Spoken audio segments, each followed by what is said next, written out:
Greetings, this is Obi-Wan Kenobi, and I have drifted into the underworld. The Star Wars Underworld. I have a bad feeling about this. Here we go.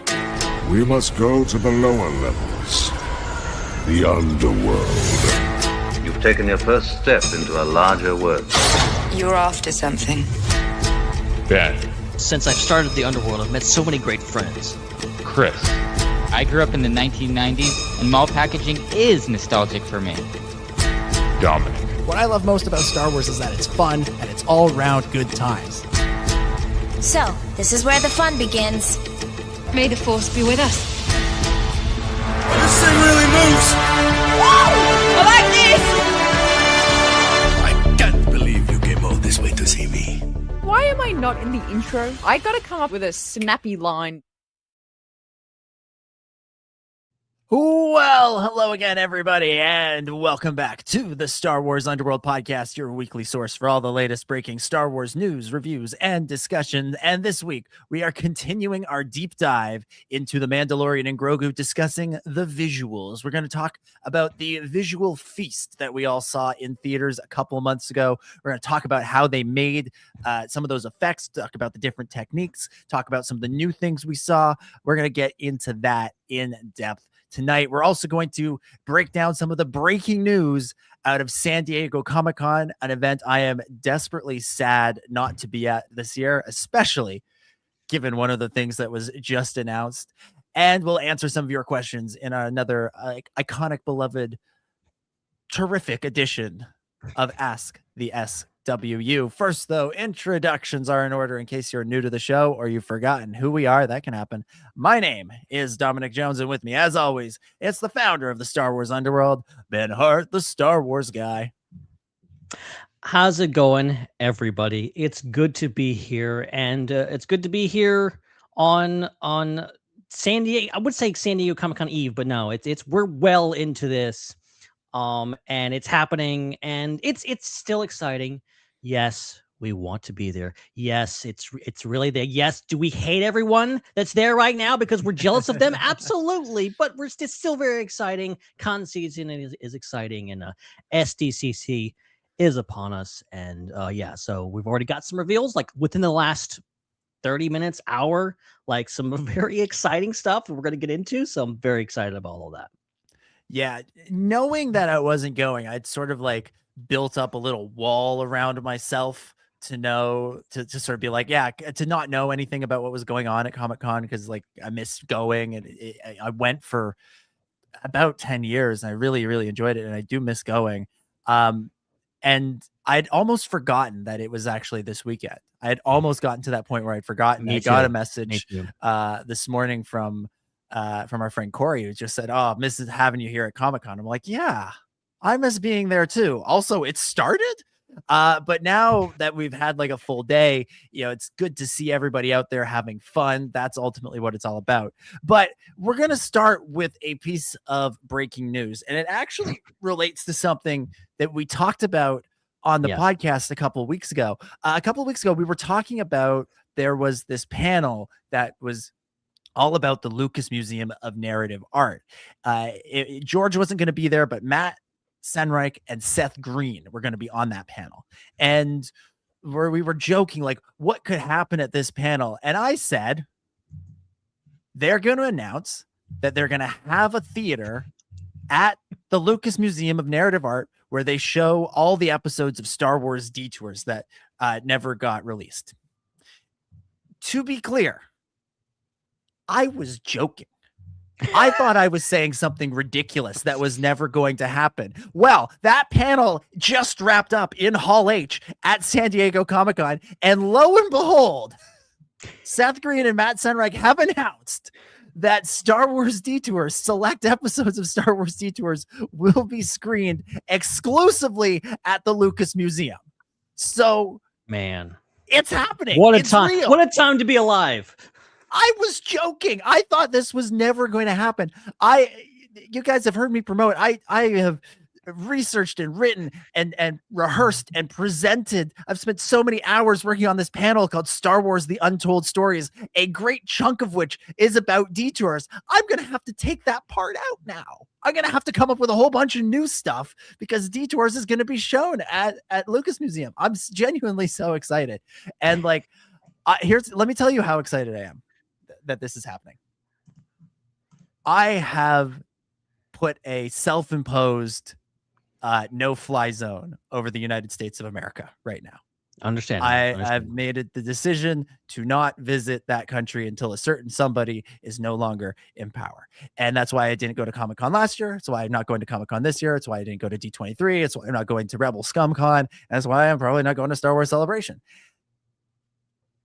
This is the first thing that has me thinking, oh, maybe I need to break that. Maybe this is worth it. Maybe going and seeing episodes. You're already doubting. You're already doubting. Detours. You're still stuck to your guns, and then this is the thing. This is the thing that's gonna get you off of it. I'm like, how serious am I about my values? How serious am I? Is detours enough? Once again, I am joking. Not about detours being released, but that I genuinely can't believe it. Like, Ben, this is something we have speculated about, we've talked about, we've wondered about for over 10 years. And now it is actually happening. Like, what was your reaction when you saw this? Oh, yeah. I mean, it's like we just talked about it. Like, rarely, like, obviously, we say a lot of stuff. We say a lot of stuff specifically on this podcast. It's not out of the realm of possibilities that we might bullseye something every once in a while, because we just say a bunch of stuff all the time. So it's not things that we might be right about something, but to happen to such a degree, and to like be like, oh yeah, we just talked about this, and we were just talking specifically about like screening episodes of the show, and now here it is. I mean, we called it because, you know, it was like, oh yeah, Seth Green and Matthew Steinreich are going to be on this panel. What could they be talking about? Why are they on this panel? Well, now we know. You know, obviously, like, there's a lot of good insight. I actually want to go back and watch the panel if I can, and like get their takes on different things, because they talked about their working relationship with George, developing detours, all this kind of stuff that's very, very fascinating. And they didn't have to do this, but now I love that George is like, yeah, no, this is happening, guys. Detours, you try to hide it. Now exclusive home of Star Wars Detours is the Lucasfilm Museum. What was that like negotiation like between George and Disney? Was there like an actual negotiation, or did George just go, "Can I have that?" And they went, "Sure, we weren't going to do anything with it anyway, so yeah, you take it. You take it. We don't want it." Yeah, just to underscore how much I thought like that this was not real, that this was not something that was actually within the realm of possibility. When Ben put up our social media graphic promoting that show from 2 weeks ago, in the little like in the caption, in the breakdown of what's on in the episode, you wrote, "Is an official release for Star Wars Detours finally on the horizon?" And I nearly messaged you to be like, dude, that's clickbaiting. We were just joking about that. That's not. No. It turns out it was right. It was fucking right. We were right. Who can believe it? I certainly didn't. Detours is the correct way to say it. So yeah, I'm sure there will be more details. I imagine, in everything that George has said about this museum, it does sound like they are treating, there's a couple of movie theaters in there, and they're treating them kind of like galleries. So I wonder if there's an opportunity to sort of walk in and out. I don't imagine it will be like, here's the Detours theater where they just run episodes constantly. It's probably like some episodes of Detours interspersed with some other films that are being shown there. I know Rick McCallum has said that he's worked with George on some documentaries that are going to be featured at the museum. So I expect there will be lots of filmic content and filmic exhibits to be enjoyed while you are at the museum, and Detours will be a piece of that. Maybe not the main piece, or maybe the main piece, you never know.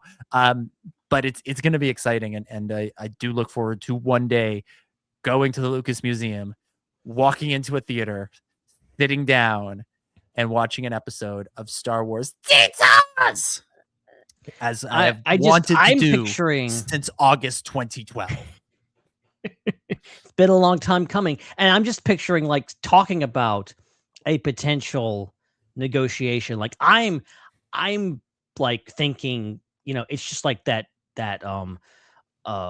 Parks and Rec meme where it's just like, Disney's like, well, you can't do this, whatever. And George is just like handing them a piece of paper that says, I can do what I want. And I made this thing and I can play it in my museum if I darn well please. And I love this. I love that he worked on this. George obviously liked it. He wouldn't have signed off on it, and he didn't. And like, I'm sure there's a certain amount of pride that Seth Green and Matthew Senreich have in this project. Yes, it's weird. Yes, it's a little batshit. It's just crazy. But like ultimately, like we want to see this thing, good or bad. Like, let us see what they did. That's always been the thing is why not just release this? Why not let us see it? Why not decide? And look, online, especially when the Detours trailer first came out, there was a lot of, it was towards the tail end of the prequel hate era. And the default for a lot of people was to hate on it and say it was cringe and say it wasn't funny and all that stuff. Again, and I think I said this 2 weeks ago, this is not a highly scientific poll. This is maybe not a representative slice of the population. But in those panels, when I have screened part of the Detours trailer for people who have not seen it before, it always gets laughs. It always, like, people are always reacting positively to it.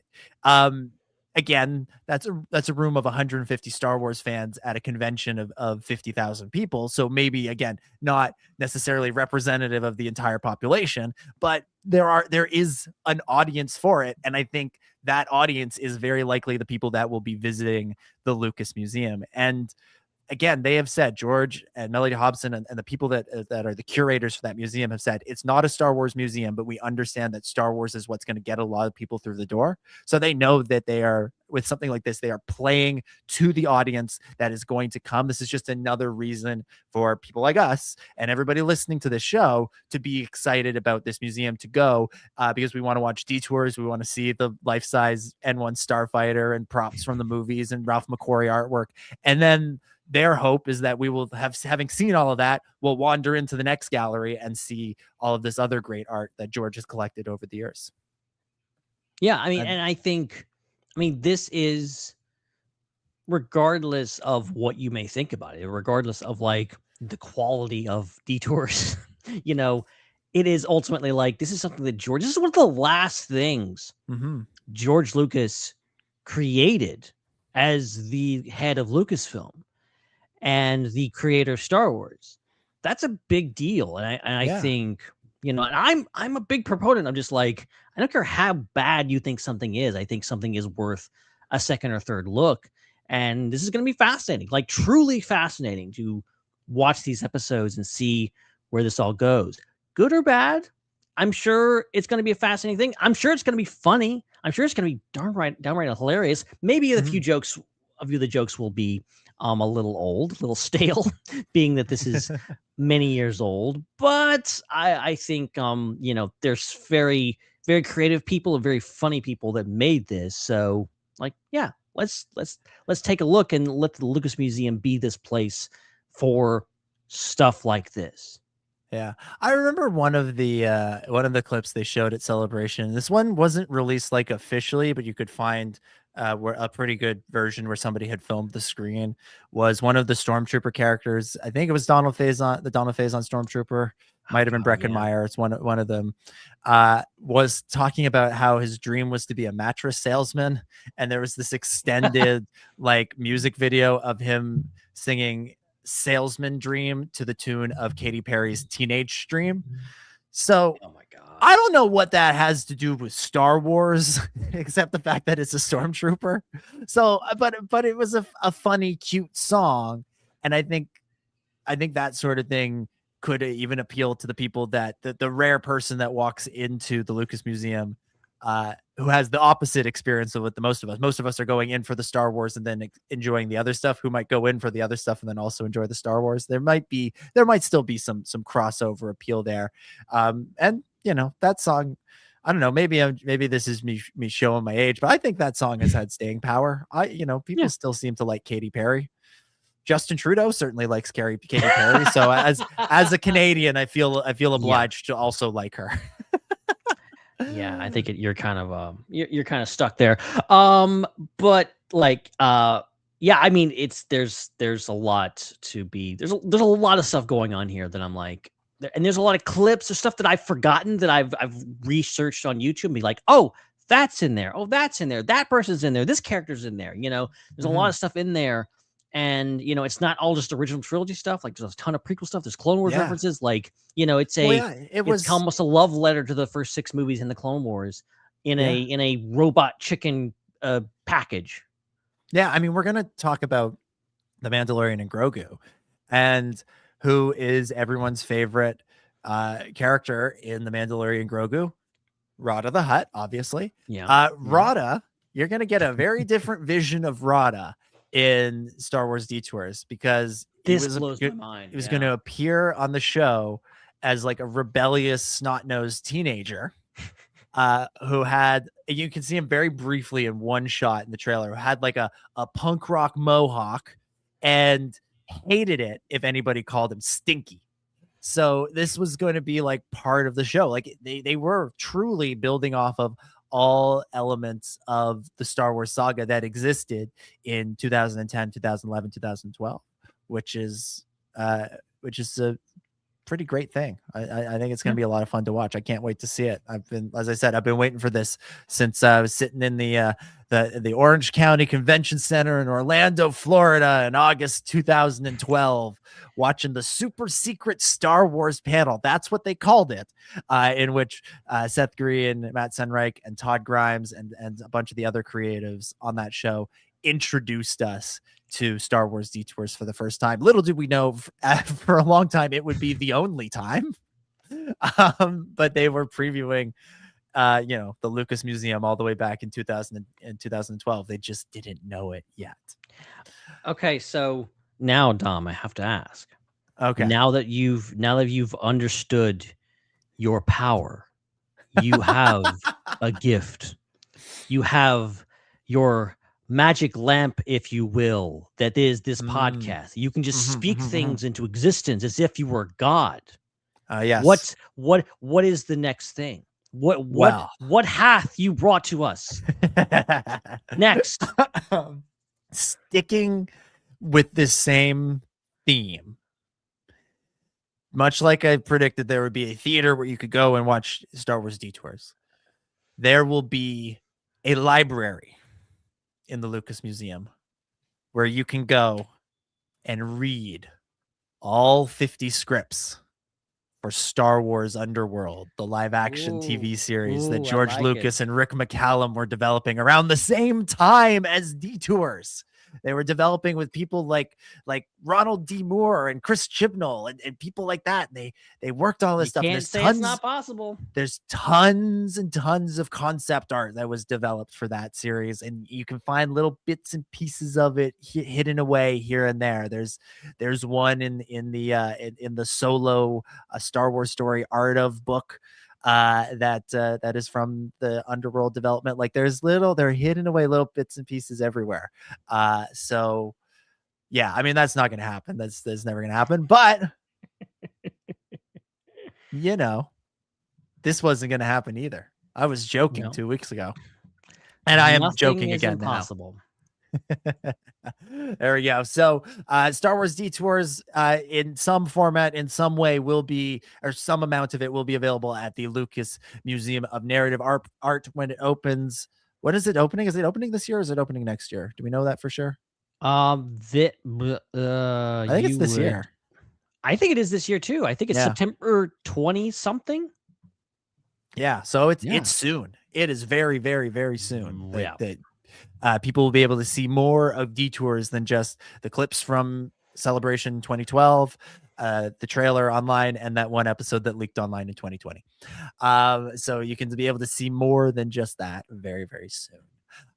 So we'll talk a little bit more about some more Comic-Con stuff in a minute. We'll get into the Mando of it all as well. But first, I want to remind you of a couple of things. As always, make sure you are subscribed to the Star Wars Underworld on YouTube or your favorite podcast app. That way you will never miss an episode of this show. And if you subscribe on YouTube, you get a couple of other shows as well. If you're listening live and you want to ensure that your question is answered during Ask the SWU, you can super chat with us. I see we've already got one in for this week, so stay tuned to find out what that question is. But if you're not listening live and you still want to support us, you can become a channel member. That's kind of a regular recurring contribution. As we always say, we're very upfront about this. You don't get anything for it.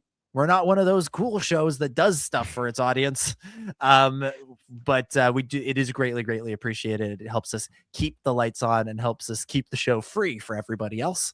And also, if you're listening on a platform that allows you to leave a review, please do that. It helps people find the show, and you can keep the conversation going and submit your questions between shows for Ask the SWU on our Discord. So join the Star Wars Underworld Network Discord. There's game nights, there's movie nights, there's all sorts of fun stuff happening over there. And make sure you check out the other programming on the Star Wars Underworld Network, including the Raeside, Ion Cannon, the Tractor Beam, Tales from Beyond the Galaxy, and more. All right, let's stick with Comic-Con. We've got a few other announcements that came out of Comic-Con. Tomorrow, as we record this Friday, so today, as most of you are listening to this, there is the panel for Star Wars Zero Company, the video game. And in advance of the panel, in advance of the preview, they announced the cast of the series. Here is who is playing who. We have Jonathan Freeman as the male version of the character Hawks, Erica Luttrell as the female version of Hawks, D. Bradley Baker is back as the clone trooper Trick, aka CT-3301. Vic Michaelis, very funny comedian, is playing Runa Blask. Rekha Sharma is playing Kundry Fathom. Alex McKenna is playing Cly Culervo. Jason Spizik is playing Luco Bronk. Leo Howard is playing Brennick Halloran. DC Douglas is playing the droid M3VO or Mevo. Judy Alice Lee is playing Jay Mordant. JB Blank is playing Cab Uppercut. Badass name. Nicole Aranto is playing the Jedi Tel-Ray Voss. Jim Peary is playing Nish Renak. Dylan Kynan is playing Visor. Hunter Smith is playing Typhon, and some guy named Matt Lanter is playing some guy named Anakin Skywalker. I think that's our first confirmation that Anakin is in the game, which is pretty exciting. He was at the tail end of one of the previous trailers, I believe. But we didn't hear him speak, and also people were like, Anakin looks really weird here. Which he kind of does, but I'm sure the voice will help. Yes, I think having D. Baker and Matt Lanter back again, this kind of cements this game as a quasi spiritual sequel to the Clone Wars series. We've talked before, like, I don't understand what this game is. I'm not enough of a gamer to know. Like, I'll read these articles about it where it tells you like this is the type of gameplay, and I'm like, that might as well be in another language. I don't know what that means.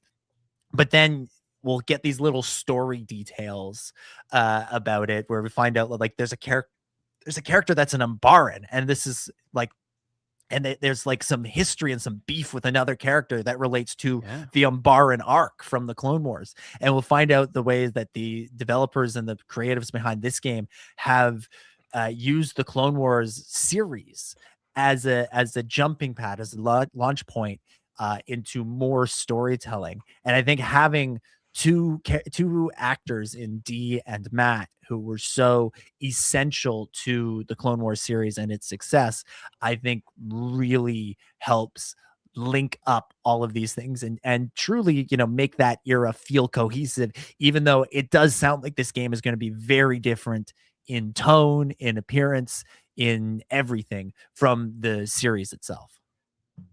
Yeah, no, I mean, I have a lot of nostalgia for this era. Like you, I'm not super like up on like what the gameplay for this game is actually going to be, and like if I'll even like enjoy it as a game, because like I'm not a huge gamer.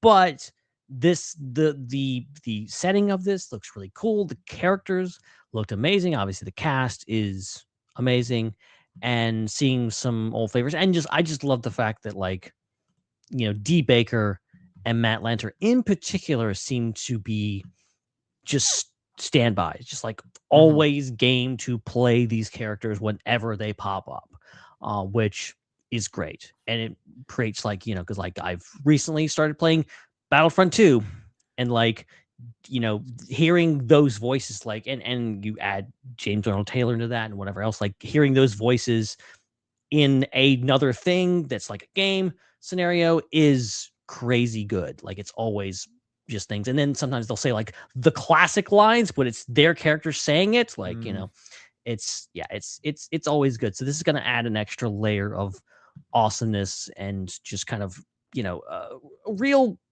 tangibleness to this, and connect it more to Clone Wars, like you're saying, that I think is really, really going to be fun. Yeah, and they're tying it in with stuff that has come after Clone Wars as well. There's characters, the Jedi character is the same species as Two Tubes from Rogue One. Math, I believe. Yes, and it looks like we have a, oh my God, why am I blanking on Zeb's species? God, why am I blanking on it? Yeah, Ben's Connection Corner. How dare you? Lasat from Lasan. Yeah, looks like they've got a Lasat in here as well. So you're bringing together the universe in that way, which is always fun. Vic Michaelis is playing a Togruta, it appears. Yeah. There's a Mando in here. There's a command a tactical droid. Yeah. Like I said, there's an Umbaran. There's another species that I seem to recognize, but I can't place them. Yeah, a lot of good stuff, and maybe some. I'm sure some like maybe even some new species, new type of characters that we've never seen before, which is really cool. Yeah, I'll be honest, I'm not super familiar with any other members of the cast beyond Dee and Matt. I've seen Vic Michaelis on shows like Game Changer and Make Some Noise, and they are very, very, very, very funny, an excellent improv performer, and I hope that this character Runa Blask gets to like, I hope that Vic gets to like embody that character with the chaos that they bring to improv scenes and to their comedy, and so I'm really hoping to see that. I look forward to seeing that, seeing what that performance turns out to be, because that's one of those names where like when you see it on the cast list, you're like, I never in a million years would have picked you for Star Wars, but maybe this could be really, really great, and so I'm hopeful for that. Right, and I should mention, I think they're having the Zero Company panel. What? Not tomorrow, but Saturday. I think Saturday. Okay. And I think Vic Michaelis and a bunch of other people of the cast are going to be there, so that should be really exciting. I mean, that panel. If Vic Michaelis is on that panel will be a hell of a lot of fun, regardless of anything else that happens, regardless of any reveals you get. I suspect they will bring the chaos, as they always do. Yeah, not wrong. Let's see. Yeah, on when they'll take the stage on Saturday. Yeah, on Saturday, room BCF, 4 p.m. Pacific. There you go. 7 o'clock. I know, because Vic Michaelis literally posted an Instagram thing saying, see you on the 25th. I'm like, well, that must mean something. Yeah, there you go. Lucasfilm's Kelsey Sharp, D. Bradley Baker, Jonathan Freeman, Rekha Sharma, and Vic Michaelis, along with host Michael Payton from IGN will host this. Oh, and Aaron Contreras, the narrative director from Bit Reactor. So kind of the Dave Filoni of the game, if you will. All right, so that's pretty cool. The only other bit of Comic-Con adjacent news, the Star Wars original trilogy novelizations. Heard of those? They have been out obviously for coming up on 50 years, but they never got unabridged audiobooks. Well, February 2nd, 2027, that all changes with Star Wars The Empire Strikes Back and Return of the Jedi, the audiobooks narrated by Mark Thompson. These are the same books. These are the ones that George Lucas, aka oh my god, why is my brain gone blank again? Alan Dean Foster. There you go. Alan Dean Foster actually wrote. These are the ones that were published in 77, 80, and 83 is what I'm getting at. They are not new adaptations. They're not going to like try and tie them in with all of the other stuff that's going on in Star Wars. They're still the flashpoints in time from 1977, 1980, and 1983. And it's weird. Empire novelization written by Donald F. Glutt, and the Return of the Jedi novelization written by James Caan. Just to get that in there. Go ahead, Ben.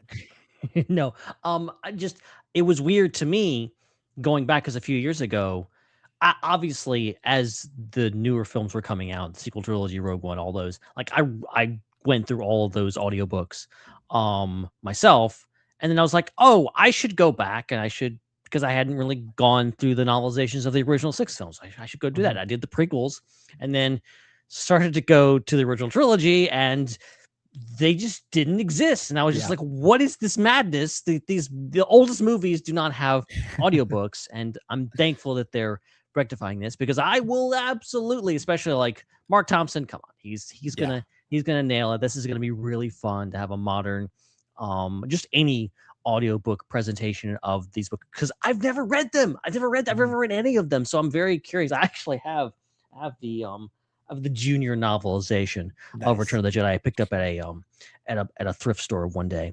I haven't read that yet either, but I'm getting around to it. It's only 40 something years old. It's fine. It's fine. 43 years old. I love, like, now I love going back to expanded universe from that era, from that early era where things weren't so locked in. And I do count the novelizations as expanded universe. I know they exist in like a gray area in canon and stuff, and I don't really care about that, but to me it's an expansion of what was on film. And they are these they're these interesting little snapshots into what people were thinking about Star Wars at the time. And when you work through a trilogy like the original trilogy, you can see how that evolves with each book, and how, the way Alan Dean Foster would have written Star Wars is going to be kind of different from what James Caan does in Return of the Jedi, because there had been time and there'd been other stories. There were the Marvel comics and Brian Daley's Han Solo adventures and things like that just kind of, start to fill out and give people a sense of what the universe was. Whereas in, 77, when Foster was writing, you just he had nothing. He had nothing he was working from. I read Splinter of the Mind's Eye for the first time last year. Wow. Which is the Alan Dean Foster, the sequel novel that he wrote to Star Wars. The idea being that if A New Hope, or Star Wars as it was known then, wasn't a big enough hit to justify a theatrical sequel, they could use this novel as the basis for like a made-for-TV movie. And they assumed they wouldn't be able to get Harrison Ford back. So Han Solo's not mentioned in this book. He gets a fleeting vague reference to him and Chewie at one point, but he's not mentioned in it at all. Luke and Leia are definitely not brother and sister. Definitely not brother and sister. No. Darth Vader is a powerful, imposing figure, but that's it. He doesn't have much in the way of connection to the heroes. And my favorite little detail, droid is spelled with an apostrophe before the first D, because clearly Foster was thinking it was a shortening of android. Oh, okay. What? Yeah, right? Like, you would never put that in a book now. That would never happen now. But back then, weird. As a science fiction author, he thinks, well, robots, another word for robots is android. In this movie they keep calling them droids, that must just be like the short form for android, which I guess it is, but it has an apostrophe before the first D, which I was reading, I'm like, this is fascinating just to see that. Another detail, we're just, you know what, screw everything else. We're doing a Splinter of the Mind's Eye discussion now. Another thing that I found fascinating, yeah, I know this book is 48 years old. That's fine. We're talking about it. Another thing I found fascinating is we're so hyper focused on the Luke and Darth Vader connection now. So we always think about Luke and Anakin Skywalker in stories that are written now, and we tend to view a lot of the events of the original trilogy through that lens because of what happens in Empire, obviously. But I'm a firm believer that George didn't know that that's where he was going. He didn't know that, he didn't have that idea yet when he wrote Star Wars. I think that idea came to him during the writing of Empire Strikes Back, and he's since gone back and changed all of his stories to make it seem like he had that idea originally. And so in this book, there's like a rivalry between Luke and Vader, because Luke believes, as Obi-Wan told him, you know, Darth Vader betrayed and murdered your father. Like he believes that. So there's that. But there's the like rivalry and the anger from Leia towards Vader is much stronger in this book than I think it is in a lot of contemporary Star Wars stories. That is interesting. That miss this point that in A New Hope, Leia is tortured by Darth Vader. Dr. Ball, that needle, he's not giving her an IV. And if it is an IV, it's not to, rejuvenate her system. It's a torture device. Vader says to Tarkin, our resistance to the mind probe is impressive, or whatever. Like they're torturing her for information. And so in Splinter of the Mind's Eye, Foster is building off of that. And so there's a lot more like anger from Leia towards Vader for that experience than I think we see in most modern Star Wars. Again, we tend to focus in on the familial connections between the Skywalkers, and yes, there is definitely stuff about Leia's anger towards Vader for Alderaan, which also factors into Splinter of the Mind's Eye, and things like that. But it's definitely second fiddle to the Luke Vader relationship. The Leia Vader relationship is definitely second fiddle to Luke Vader. And in Splinter, it's almost like they're equals. And if anything, Leia's kind of a little bit more first, a little bit more present. It's a little bit more at the forefront, I think is the best way to put it, than Luke's in that book. And again, it's just a function of the time in which that book was written, because nobody knew what George was going to come up with for Empire at that point. Well, yeah, and it is fascinating and also a little sad that, I think the movies, in particular the first three, struggled at times to figure out what to do with Leia. After the first one, for sure. And I think obviously, George, that was kind of a Hail Mary play in literally the third act. They're just like, well, just make her his sister, and let's just do this.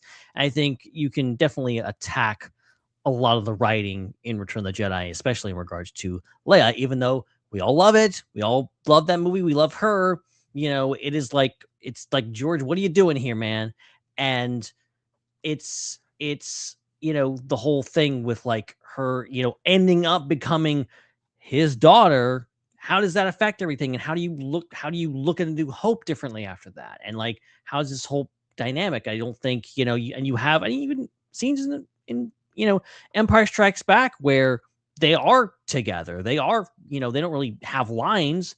But it would have been interesting to see another side of Leia, because I think we all because of how Leia was written and also how Carrie Fisher played Leia through all the films, we kind of interpreted that, and maybe it was a lot of us, I'm sure, was intentional too, of Leia being the more stoic, hardened character. The fact that it's been parodied a million times and joked about a million times, but Leia comforting Luke after Ben Kenobi dies. She literally just lost her whole planet and she's comforting him.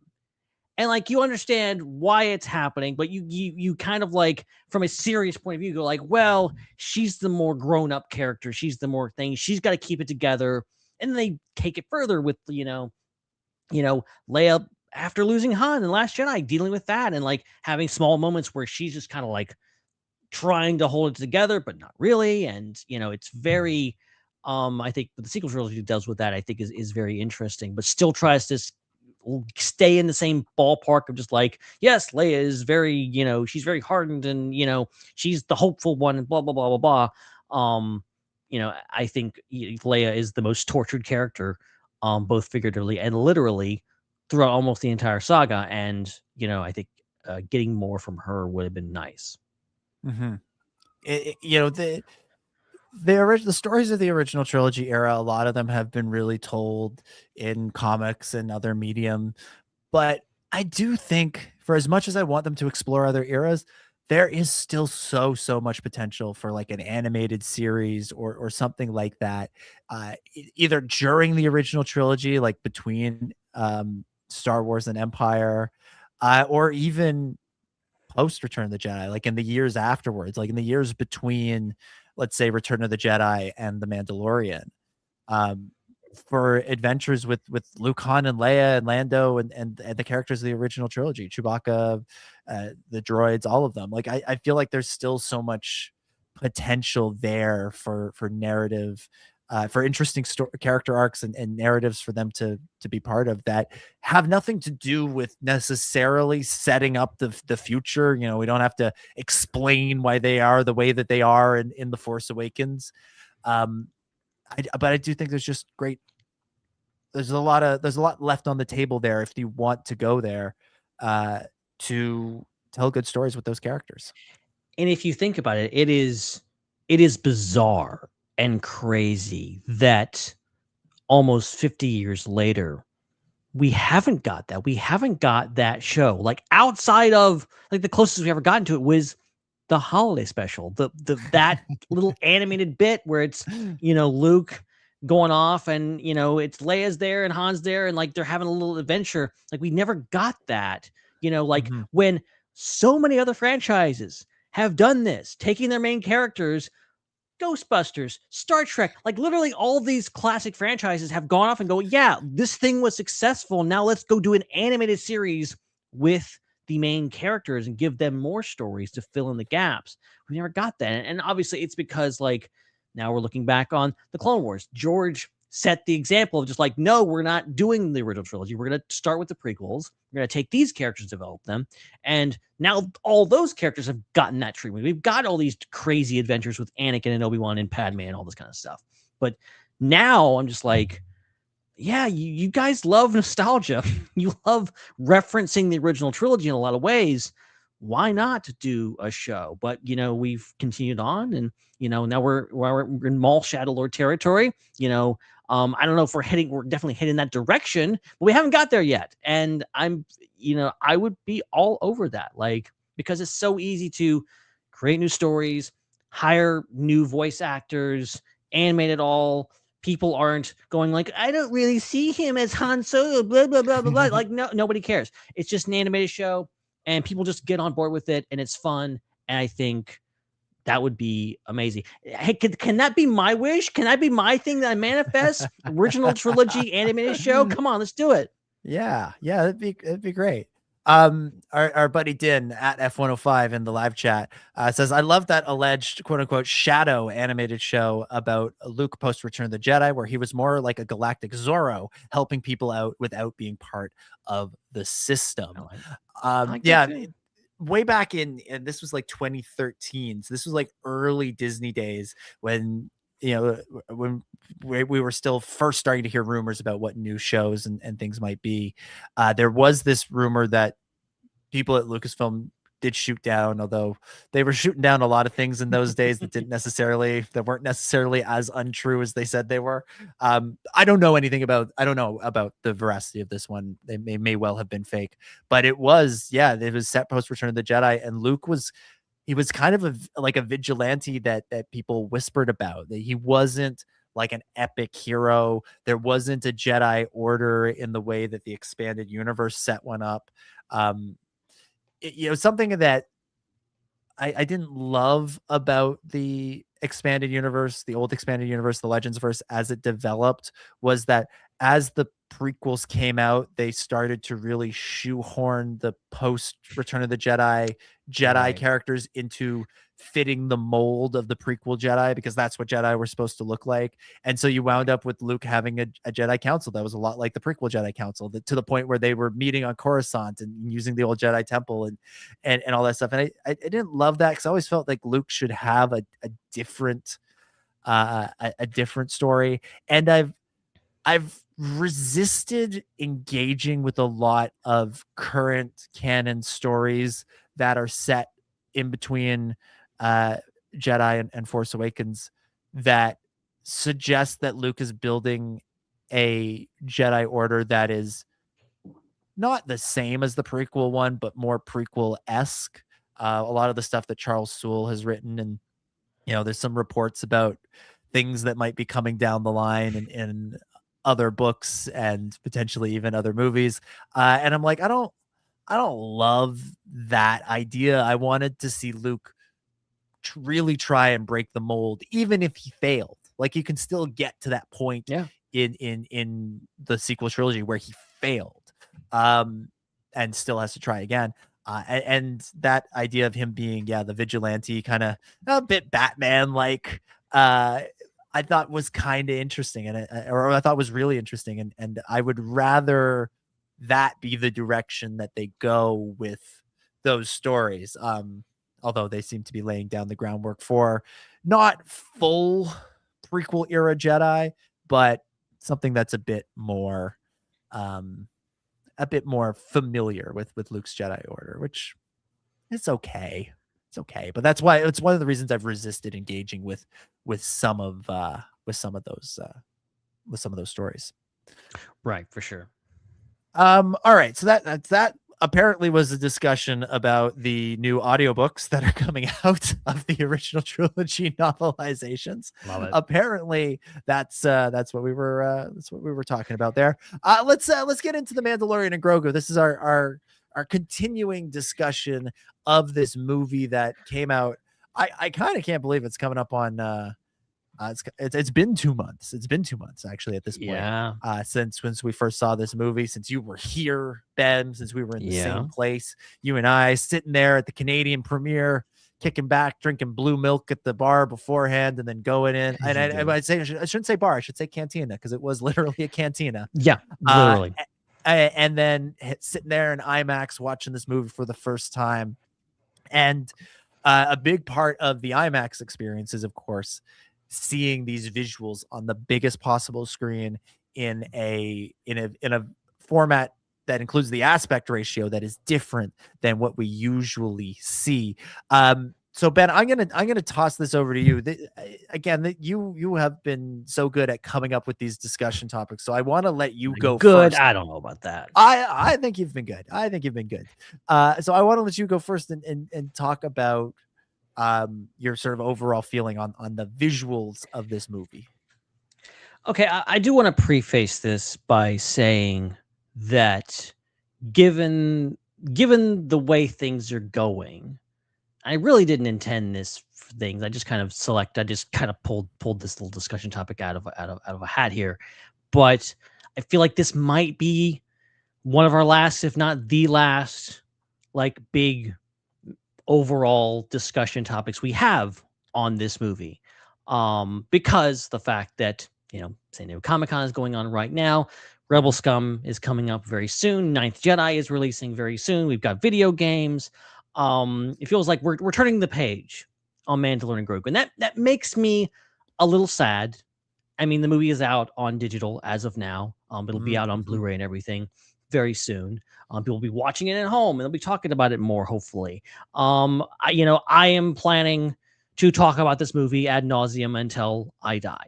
I'm gonna be like, so guys, remember that scene where Din and Embo are fighting? It's pretty cool. And they're like, yes, Grandpa, yes. Fine, just let's get you to bed. Let's get you to bed. Stop hearing about that movie that came out 100 years ago. Nobody cares anymore. But all my point in here is saying is that, whether this is the end or not, I think this is a good bookend to leave on, because my hot take about this movie is the fact that I think it might be one of the best looking Star Wars films we've ever gotten. Interesting. The production design, the visuals, the amount of stuff that they did in this movie, from the motion capture stuff to the puppets to the giant, but actually not giant, stop motion puppets of those droids. They really used all the tools in the toolbox in this movie, and it looks freaking great in a lot of things. And I don't say that lightly, because I think there's a threshold for Star Wars. I think every Star Wars film looks great. They're all, that's usually the substandard. Like Star Wars films, who knows about the writing, who knows about the acting, but it's going to look great. And ultimately, but I think The Mandalorian and Grogu kind of broke through for me a little bit more into the, what I would consider the upper echelons of, what I would consider the Hall of Fame of Star Wars films, like The Empire Strikes Back, The Last Jedi, Rogue One, films that really excelled at bringing something new and creative and brilliant and beautiful to the table. And I think this movie excels at that so much.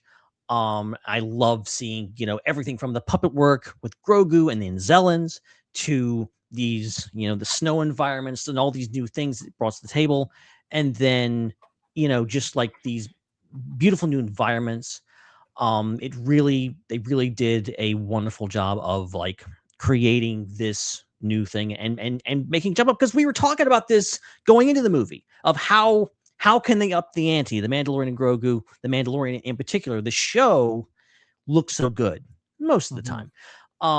And was a show that literally looked like a movie. How could they do that? And I think they managed to really make it a cinematic experience, not just from the aspect ratio, but from the look and feel of the movie. And so I really do, I want to applaud them for just the visuals. Like, again, just as George has said before, watch it with the sound off. It's a beautiful movie. It really excels at that.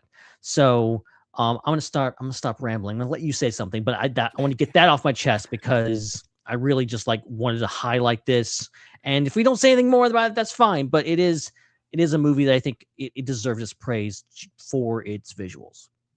Yeah, what's interesting about this movie is I think the way it incorporates all the different techniques to achieve a filmic image.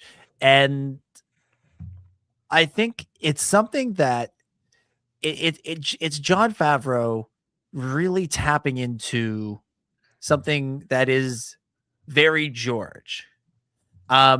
George, especially once you got to the prequels, he really loved to tinker with things in post. The whole fix it in post, that kind of comes out of the prequels, where they were doing a lot of stuff on green screens. There was a lot of people standing in front of a big green wall talking to each other or swinging a laser sword, and we'll figure out the rest later. And this movie is kind of, in some ways, I think it's something that George would have dreamt of, because there's not a lot of cast, right? We think about the human actors in this thing. You got Brendan Wayne and Lateef Crowder in the suit. You got Pedro on set for maybe a day. You have Sigourney Weaver. You have Johnny Coyne. And that's about it in terms of human faces. I guess Director Squadron is them. But everything else is either a puppet or CGI. Zeb is CGI. Yes, you had a guy on set. Yes, you have Steve Bloom. Same with Rada. You had some people on set doing the fighting, which is the behind the scenes pictures of that is hilarious. Of just like some guy in the green in the mocap suit swinging around swords fighting Lateef Crowder in the Mando costume, and you're like, that turns into Rada. It does, because ILM is wizards. But you have a lot of CGI characters. You can finesse their performance the same way you do an animated character right up until the end, in a way that you can't with an actor, right? Like with an actor, you shoot the take a couple of different ways on set so that you have some options in the edit room. But if none of those work, you either have to pick the one that works best or is least bad, or you have to pay the actor to come back and do a round of reshoots and pay all the crew and pay for the studio space and all that stuff, which, it's Disney. They can absolutely afford to do it. But they're also cheap bastards and wouldn't and wouldn't want to pay for it if they don't have to. So, they have these opportunities. And then again, same thing with the puppets, right? The puppets, they can really finesse them on set. They really have perfected that ability. But if they don't work, well, the puppets are in storage at the Lucasfilm archives. Get them back out, put them in front of a green screen, and try again. And it's again still probably cheaper than paying Pedro Pascal to be on set or paying Sigourney Weaver to be on set again. Or you can just do a CGI version of it. The Anzellans and Grogu are all a wonderful mix of puppetry and CGI, and it all allowed them to really, really work on the visuals of this movie, so that because they could really take the time and finesse it in the way that you would an animated feature. And Dave Filoni and Jon Favreau both have a lot of experience with that. Filoni, obviously, years of Rebels, Clone Wars, Bad Batch, Resistance, all of it. And Favreau, yes, The Lion King and The Jungle Book are technically classified as live action, but they are animated movies. It's photoreal animation, but it's animation. And so those guys know what it takes to make something like this, and they are able to put those skills to good use on a movie like this, while also then going and shooting some scenes with Pedro and Johnny and Sigourney and a few others to flesh out the world and make it feel at home. I don't know where I would classify this one in terms of like my favorite Star Wars visual experiences. I don't know if it quite hits the same heights as Revenge of the Sith or The Last Jedi or Empire, like you said. But there are some really, really great moments, and I think it made great use, as I said, of all the different techniques to create something better. And we've got this shot up on the screen of Grogu and the Anzellans in their little like speeder, and it's from after Din gets taken by Embo. And I absolutely adore this shot. I don't know why. We saw it a gajillion times in the trailers. And when I saw it in the trailers, I didn't love it. I was just like, oh, okay. But something about it, knowing the context, knowing what they're all going to do, knowing how important a moment this is in the movie, it really makes it hit home. And that ultimately is what the visuals are all about. Yes, they're like splendor to look at, but they're about telling the story. And I think Favs did a really, really, really good job throughout the vast majority of this movie of matching the visuals to the story in a way that makes all of it better. Yeah, and you brought it up, like the mixture of techniques, because obviously this movie is leaning on half the cast are puppets in this movie. Like half the main cast are puppets. It becomes a puppet show. It's a puppet show for this whole section of the minutes. movie is like these are the stars of the movies now. These are a bunch of puppets. And I know it's not like crazy to have like we've had Muppet movies before or whatever else, but like to have a serious dramatic Star Wars film, not have a cute sidekick character that is a puppet. They have it actually, essentially, the star of the movie be a puppet is kind of crazy. You have to at least acknowledge that. But also, I love the fact that I'm looking at the shot and I'm like, are they puppets or are they CGI? I don't know. And I think there is some incredible CG work.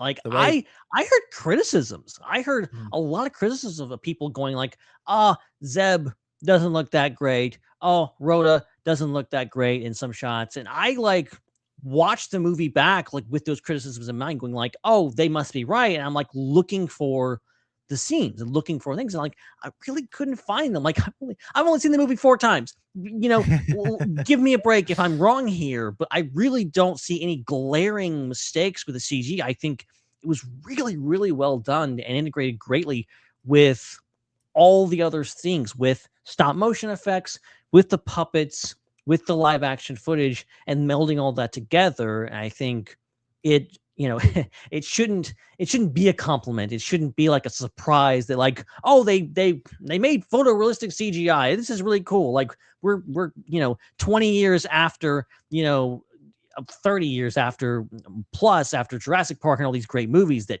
perfected this stuff. But we've all been to movies, especially lately, that don't always nail it. And I think this movie really did. I think it really does like meld it all together to the point where like, I don't know when Grogu CGI. I don't know when he's a puppet. I know like when he's climbing that pipe, when he's there Shikari and Din's like things and he's like climbing that pipe, it's very clear that is a puppet because it's like his hands aren't on the pipe. They're just like doing this and he's just like going up. And it's just like, oh, that's like, I'm not mad at that at all. That's just janky puppet stuff. I love that so much. Like you can't be mad at it. And that's where it's good. But there's also other things I'm like, well, a Grogu puppet couldn't do that. It has to be CG, but it looks like a puppet. What my brain is being fooled here. This is crazy. Yeah. Do you remember? I think it was either on opening night or it was at the Canadian advanced screening that we went to. When it got to the puppet show segment, like when Grogu and the Anzellans first arrive on Nal Hutta, there's a guy behind us who went, "Yo, what are we watching at this point?" Because it was so different. But I think it works really, really well. Like I think it's the best part of the movie. And it's the strongest part of the movie. Yeah, and I've said this before. Like I think one of the strengths of this movie is that it allows itself to be weird. Is that it goes back to the classic Star Wars thing of the Tin Man and a rolling garbage can are gonna walk around in the desert and argue with each other. Okay, we're gonna have a little frog man and these little monkey dudes, scramble, go on a little rescue mission through a big pipe on a jungle planet. Like that is just as weird, and they can barely talk to each other. None of them really speak. Like it's really like just strange, but fun. And like that is an important ingredient in Star Wars that I think sometimes we forget when we focus in on the hyper serious stuff. And I say that again as someone who thinks Andor is better than anything else. Yeah. and also I agree with a lot of criticisms of this movie. Like I truly I have a balanced opinion. I'm not delusional. I'm not going to sit here and say like this is the best Star Wars movie ever. Like I'm not going to say that because I don't believe that. But I also have to push back on the idea that this movie is somehow cheap, that it's somehow lazy, that it's somehow, simple, that it's a safe bet. I don't think giving a good chunk of your movie to a bunch of puppets is necessarily a safe choice. This on paper sounds insane. Just the same way it sounded insane to have, let's get Frank Oz to voice a Muppet and he's going to train Mark Hamill in the ways of the Force in The Empire Strikes Back. That's crazy. Why would you do that? Well, it worked because the movie bought into it and the audience bought into it and the actors were on board for it. I think it's the same thing here. It's, and like even more so because it's a dude in a tin suit. He's not playing off anybody. Grogu is on his own. All these Anzellans are on their own, and they're carrying a movie, one of the biggest movies of the year. It's crazy. Yeah, it's people, we've got to be able to hold two thoughts in our heads at the same time, and I think you can what judge. no. You can there's a conversation to be had about this movie, and I think we've had it in context for what is the future of the Star Wars of the Star Wars franchise. I'm not gonna say galaxy, I'm gonna say franchise. There's a real world conversation. So when you factor in things like some of the movies that didn't happen, the direction of the franchise, things that are happening, the fact that something like Andor feels like it was like a once in a generation kind of thing, but it was also something that brought in a lot of people to Star Wars. Like there's a lot of conversations that could be had about where does this movie fit in that. But I think it's also extremely valid and worth doing to judge this movie on its own terms, by its own merits, and not think about, oh, what's its place in the franchise? Oh, what does this say about what the Filoni regime or Disney wants to do with Star Wars? I think it's fine just to look at it and go, did I like this movie? Did it move me on an emotional level? Did I have fun watching it? Was I entertained by it? And answered those questions. And for me, it's yes, yes, and yes. I was absolutely moved during all of those scenes with Grogu when he's saving Mando. And we talk about visuals. Those are, again, like, this is the puppet show segment of the movie. And it's not the funny puppet show segment. It's the serious puppet show segment. And there's some really, really great shots and really great visuals. Everything from Grogu cuddling up in the crook of Din's elbow to sleep, to little moments like that, to the big grand IMAX shot that's on all the posters of Grogu meditating on the log. These really wonderful moments. Those really moved me. I'm entertained throughout this movie by the action, by the characters, by the funny moments, by the serious moments, and hell yeah, I enjoyed it. So it's absolutely fair to use this movie in context of a conversation about where the franchise is going and what it could be, should be, is, what you fear it might become, all that stuff. I think it's absolutely fair to include this in that conversation, but it's also very fair just to go, this is a movie.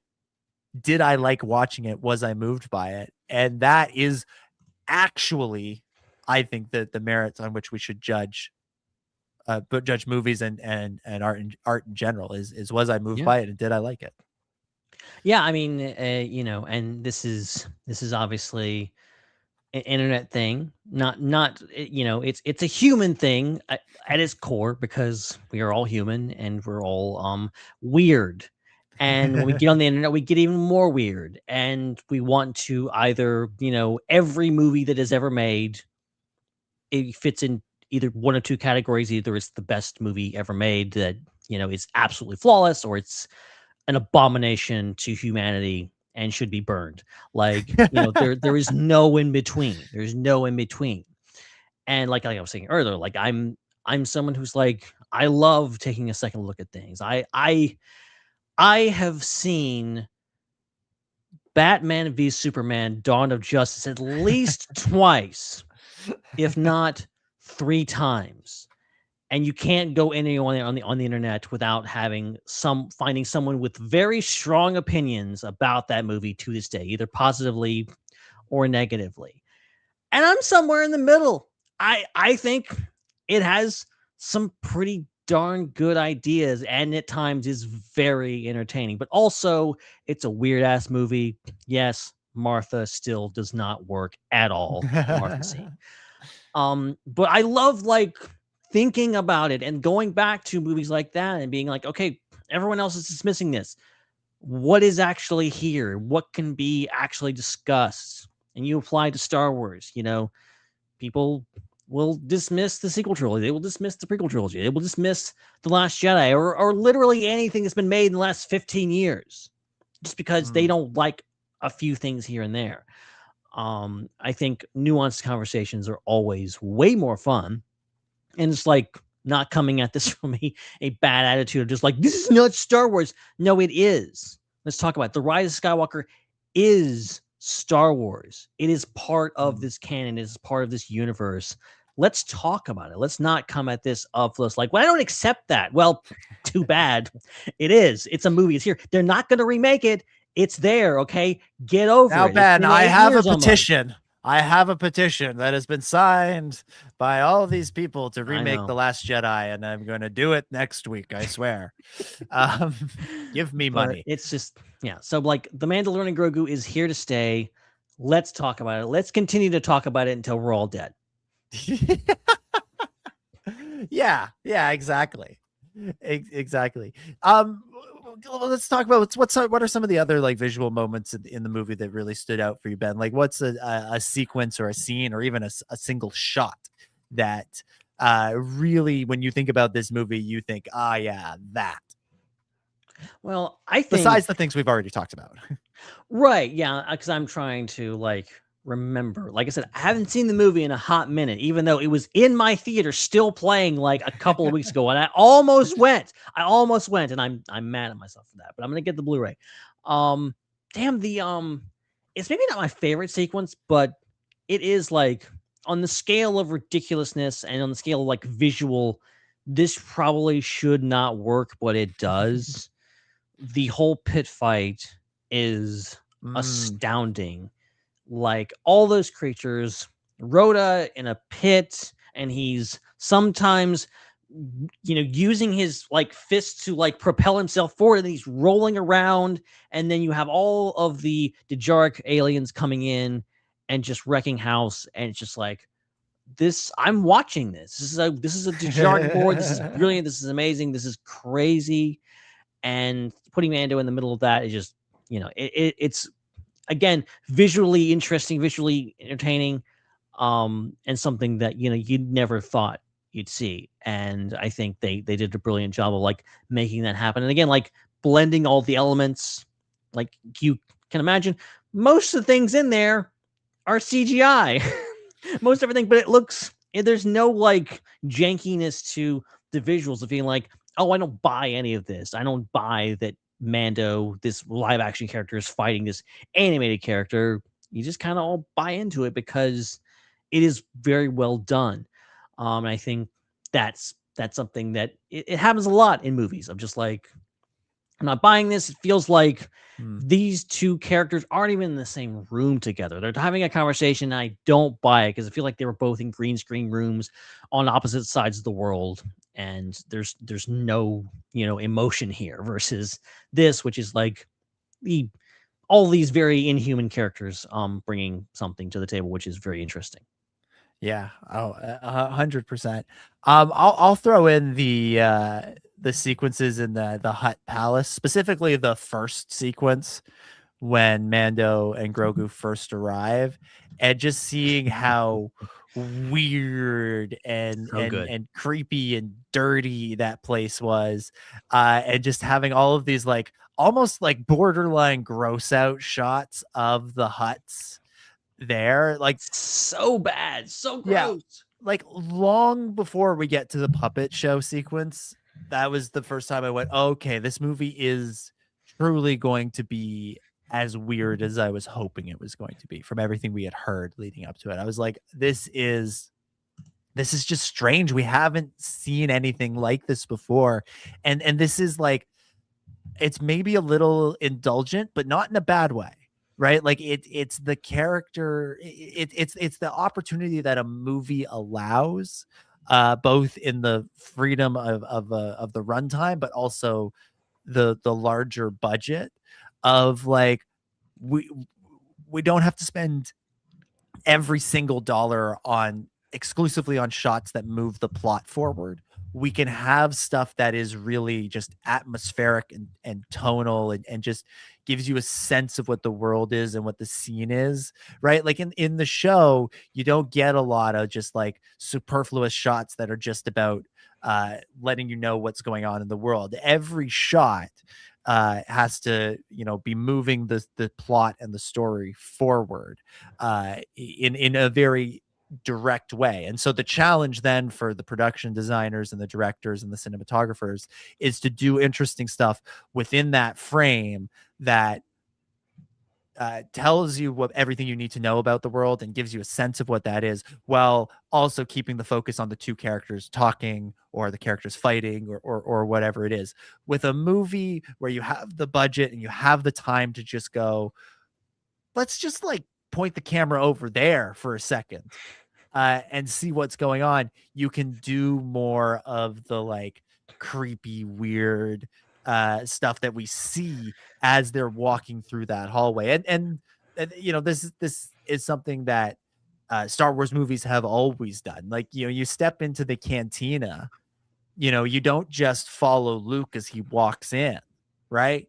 You step into the cantina and there's all of these B-roll shots of different aliens. Some of them were on set in Elstree. Some of them were shot months later. All of those amazing Rick Baker masks and costumes for all those aliens that he built. And that helps situate you, and by extension, Luke, because you're all on the journey with Luke in that world. So you understand this is a weird, wacky, but also dangerous place. And the same thing happens with all those just bizarre shots of Hutts living their lives as Din and Grogu make their way to the throne, the twins' throne room.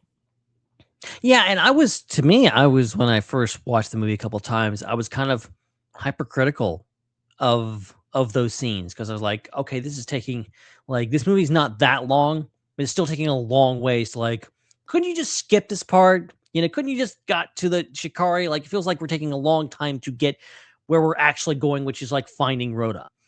But like you watch it back and you're like, oh, okay, like they're taking the time. This is table setting. They are establishing the look and feel of Nal Hutta, and you know, you get some, you know, Din talking about the Hutts and some maybe a little on the nose exposition, but still some stuff that's important. It's going to be way more important, better, and in the later, you know, scenes in regards to where you end up. So and makes that we're going to spend the last chunk of this movie on Nal Hutta. It's only natural to do a little bit of work to actually establish where we're going in the end. So I think it works very well. Yeah, absolutely. Just like another shot. We had this moment up, or we had a version of this moment up earlier, right at the beginning, right? There's the regular aspect ratio and there's the IMAX aspect ratio. And there's the one shot when the chicken walker walks into frame where you actually see the letterbox disappear if you're watching it in IMAX, and the picture grows to fill the full frame, the full screen. I love it when they do this, when they're like intentional about the aspect ratio changing. There's sometimes where things are shot, certain aspects of a scene are shot in the IMAX ratio and others are in the regular ratio, and they cut back and forth. And ever since somebody pointed that out to me, I notice it every single time it happens. But when we watched the movie the first time, I actually didn't like fully clock that the picture was growing. But I just noticed that like suddenly I'm like, hey, that whole screen is full. Something I bet Favreau did that thing again that he did in the Mando episode that he directed, where the aspect ratio changed. See what you did there. And so when we saw the movie again, I was like waiting for that moment because I wanted to see it actually happen. I wanted to see the letterbox bars disappear and the picture grow to fill the full frame. And as that happened, someone else in our group, another person in the theater, someone else in our group who shall remain nameless, I heard them exclaim, "Oh, that's cool." As it happened. which was pretty great. That's fun. And it was pretty fun. So yeah, love that. Okay, fine. It's a gimmick, but it's fun and it enhances the experience. And then you get the full IMAX ratio, which is like, there's so much more to it. There's a reason why Christopher Nolan shot his entire They actually used the full screen. It's not just black bars on top, but everyone thought, we're so used to it, but it's like, yeah, it's kind of weird that it's just black bars out there. Why not just use the whole screen?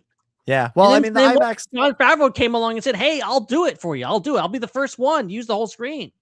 Yeah, I mean, the IMAX screen is different dimensions than a regular movie screen. So regular movie screen can't really do that. This is getting into like the Odyssey conversations that people have been having for the last few months, the good ones that are at least interesting about like movie tech and not rage bait culture war BS. But like that picture is so much taller and it creates an imposing experience. It makes the movie feel bigger, and I think Favreau used it really, really effectively. And I'm seeing the Odyssey on Sunday. I still haven't seen it yet because I was waiting to see it in this format because opening weekend, surprise, surprise, was sold out. But like it sounds like Nolan uses it just as well, if not probably better than even Favs did. So yeah, but it's a great way to create or to augment the cinematic experience. Anything else you want to say, Ben? Anything else you want to say about this? I think I've said too many things already, to be honest. So other than like, this movie looks pretty darn good. It looks good. It looks really good. And I can't wait to watch it again on my smaller screen. It's not going to look as good, but darn it if I won't do it a few times. Yeah, absolutely. All right. Let's move on and we'll get to our Ask the SWU segment. This is the segment where we kind of turn the show over to you, the listeners. You submit questions to us either via super chat in the live show or via the Discord in the 6 days or so between shows. So we will start this week. We got a super chat right off the bat from our buddy Joel Davis, who asks, given that Mando made $300 million more as a movie than it would have as season 4 of a streaming show, what could that mean for Filoni's Heir to the Empire movie or culminating movie still happening? So this is the question, right? Like, we obviously love this movie and we've spent a lot of time talking about loving this movie. And I think most people that see this movie come away from it somewhere between like and love. They enjoy it. Obviously there are people who didn't like it, and that's totally fair too. But if I put my Mara business hat on and pretend like I'm Disney, I put my business mouse ears on. And then I look at it and go, it didn't make enough money. It did between production costs and marketing costs. It didn't really, I don't think it broke even. So do I want to greenlit another movie that is essentially a glorified sequel to this? And not just this, but a couple of the Disney Plus shows. That's, it's our attempt as Star Wars to do kind of an Avengers style team up of Din Djarin, Grogu, Ahsoka Tano, Sabine Wren, Boba Fett, probably Jod Nanawood, and probably some other characters that we're not thinking of from those shows to be the thing that finishes off these stories. And there has been some question raised that if this movie were not to be the success that Disney hoped, and I think it's safe to say that from a financial standpoint that is true, would that mean that they would cancel the Filoni movie that we assumed would be called Heir to the Empire and rework that idea into a streaming series, be it 6 episodes, 8 episodes, 12 episodes, something like that, and have the culminating event happen there? I have some thoughts on this, but Ben, I will turn it over to you first. What do you think the relative lack of success, but still, making money at the box office versus not making direct money as a streaming show means for the future of the Mandoverse on screen on the big screen? Yeah, I mean, it's an interesting question. It's a weird question now because of the fact that Mandalorian and Grogu was not a bomb like some people on the internet want to say it was, but it also was not the rip-roaring success that it could have been, and I'm sure that Disney wanted it to be. So that is going to affect things. But at the same time, you also have studios with plans. Like, I've heard that simultaneously as this is happening, Masters of the Universe is a movie that came out recently. I think it really did bomb at the box office, like really did not do well at all. But apparently Amazon is like committed to giving that movie sequels because Jeff Bezos likes it. I don't know. Or maybe Jeff Bezos' son likes it. I don't know what's going on there. All I know is the box office for that movie does not matter. They're still going to move forward with more installments of Masters of the Universe, He-Man, whatever else is coming down the pipe, maybe. At least as it stands right now. So it matters, but it doesn't matter totally. My expectation is that we are not going to be getting the Mandalorian and Grogu 2 or the Mandalorian and Grogu Quantum Mania, whatever they want to call it. And we may not be getting the Heir to the Empire movie. I mean, it may be something else. My expectation is that we will see Din and Grogu again, but it will be in a movie of some type or another series that's happening. It feels to me like the Mandoverse, being that we haven't had any new announcements, being that Ahsoka Season 2 is coming, but that's kind of the last thing. It feels like things are winding down. It feels like we've passed the halfway point for this series of series. And that maybe the Mandalorian Grogu will be not a swan song, but a winding down period of these characters, at least for right now, from a monetary standpoint, from a business standpoint, are kind of, winding down. We've talked about it. I've heard people talk about the fact that, this movie may have hit a lot harder a few years ago. Yeah, I believe being that it's coming now, the Baby Yoda hype that was so huge a few years ago has dimmed a little bit. You still go out in public, you see people wearing Grogu shirts. People still love that character. And I think the enthusiasm that I've specifically seen about this movie online has been very encouraging. Like, I saw a post from, I can't remember. I won't out the publication, but they made a post about comparing the Mandalorian Grogu to Masters of the Universe and Supergirl and some of the other quote unquote bombs. And people lit them up. Let me tell you, people were not having it on social media. They were all over. How dare you even suggest that Mando was a bomb? We love this movie and we're sticking up for it. And I'm just like, hey, you go. Like, I'm glad that people are really sticking up for this and are being aggressively positive, because that doesn't always happen. But I don't think it was enough. I don't think it's going to be enough to get 5 more movies of this nature.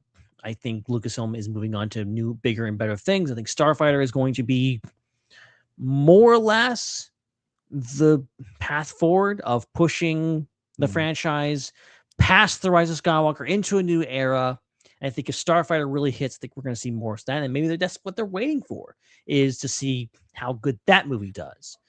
But I think the Mandoverse, sadly, is probably on its way out right now. But also, we've got Celebration in the next, mere months away, really. That will kind of tell the tale in regards to like what announcements we see there and what is coming down the pipe next and what movies are going to, because I think we're getting back into the scenario where Lucasfilm is more focused on actually releasing more films, and streaming isn't as much of a priority as it was. And so that right there is going to limit the amount of Mandoverse stuff that we're going to be getting in the future. Yeah, this is so. I've laid this out before. There was a huge gap between the end of Ahsoka Season 2 and the release of The Mandalorian and Grogu. Yes, Skeleton Crew was released in there, but it was not as direct with its ties to the Mandoverse as, say, Book of Boba or Ahsoka or The Mandalorian were. and so it feels kind of separate. There was this huge gap between those two stories of almost 3 years in which nothing in this ongoing story was released. And as a result, a lot of the momentum that was built from 2019 to 2023, 2023, kind of went away. And the momentum had hit a little bit of a speed wobble in 2023 because of the Book of Boba Fett I don't think was as impactful, and I don't think season 3 of Mandalorian was as impactful as the first 2 seasons were. Ahsoka is a different beast that perhaps we will discuss another day. But regardless, there's this long gap, and it's a result of many factors. The Hollywood strikes, COVID, the fact that Disney decided to change where they were putting their energy. They went from all streaming all the time to no, we want theatrical stuff, and we want to scale back on the streaming. And if you're still going to make streaming stuff, it can't cost infinite dollars anymore. It has to be a much more reasonable budget. And I think that ultimately hurt the progression and the momentum of the Mandoverse storyline, to the point where I think the Mandoverse should probably be wrapping up around now. If we go back to Celebration 2023, when they announced the Dave Filoni movie, they're probably looking at that movie coming out this year or next year, having already released the New Jedi Order movie, and maybe having Jim Mangold's Dawn of the Jedi movie in some level of pre-production. Whereas both of those movies seem to be on the shelf, not happening. And the only survivor of Star Wars Celebration London is perhaps the Dave Filoni movie. Right. The Mandalorian and Grogu, maybe it didn't bomb, but it wasn't a success either. Like, I think we need to be honest about that if we're going to have this conversation. Yeah. I think for it to be even considered like a mild success, it would have need to have made another $100 million. And so if I put on my business Mickey ears and I sit there and I think, what do we do with this? This movie barely broke even, if it did break even. Do I trust this filmmaking team and these characters to be a draw at theaters again? Or do I want to look at the potential of just moving it back to streaming, because that's where they were most successful? And I think, again, if I'm Josh D'Amaro or whoever, I actually put a pin in this conversation. And I say, we will decide after we see the response to Ahsoka season 2. Because Ahsoka season 2 is being shot a lot more like Andor, which was shot a lot more like a movie than the first season of Ahsoka or the first few seasons of The Mandalorian. They're shooting it in London instead of California. They're using more sets and backlots instead of the volume, although I'm sure there's still going to be plenty of volume in it. And the storyline of it sounds like it's supposed to be like a big epic war between the New Republic and Grand Admiral Thrawn's Imperial Remnant. And if I'm Disney and I look at that and it hits my viewership metrics that I want it to do, then I go, Dave, we obviously we like you. We've put you in as co-president of Lucasfilm, chief creative officer. We obviously trust your vision, but we think this story that you and John and everybody else has been telling for all these years is best suited to the silver screen, or not to the silver screen, to the small screen, to streaming. So we want you to rework Heir to the Empire into the ultimate 4 or 6 part event. We will give you a budget that is, comparable to season 1 of Andor, and go make it epic and end your story the way you want to end it, in the place where it all began, on streaming. And I think that if I'm Filoni, I think that's a pretty enticing idea, even if I was hoping to make a movie. And so I think the movie it's maybe not in jeopardy, but maybe it's on ice. Like maybe like we're wondering if I don't know if it will happen. If Ahsoka season 2 tanks, if it doesn't work, if their viewership isn't there, the audience doesn't respond to it, then I think maybe you revisit the cinematic conversation, but you may also have to you may have to have a harder conversation, which is maybe we just leave it alone. Maybe we just drop it. Like I like, nobody wants to have that conversation, but that might have to be on the table, especially if you're putting your eggs and your energy into the Starfighter and then Simon Kinberg basket. If that is what we see as the future, then that's where we should be putting our attention and our energy. And this thing that started so strong in the Mandoverse and then hit every roadblock imaginable, from a global pandemic to these historic Hollywood strikes to just a complete reimagining of the business model under which it was conceived in the first place. All of that conspired to take something that was building and just stop it. And the world moved on without it. And the model that it was following, the Marvel model, I know Doomsday sold a hell of a lot of tickets and is going to be a big hit, as will Spider-Man. But Marvel movies aren't a shoo-in to be successes anymore either. Nope. And even when they're good.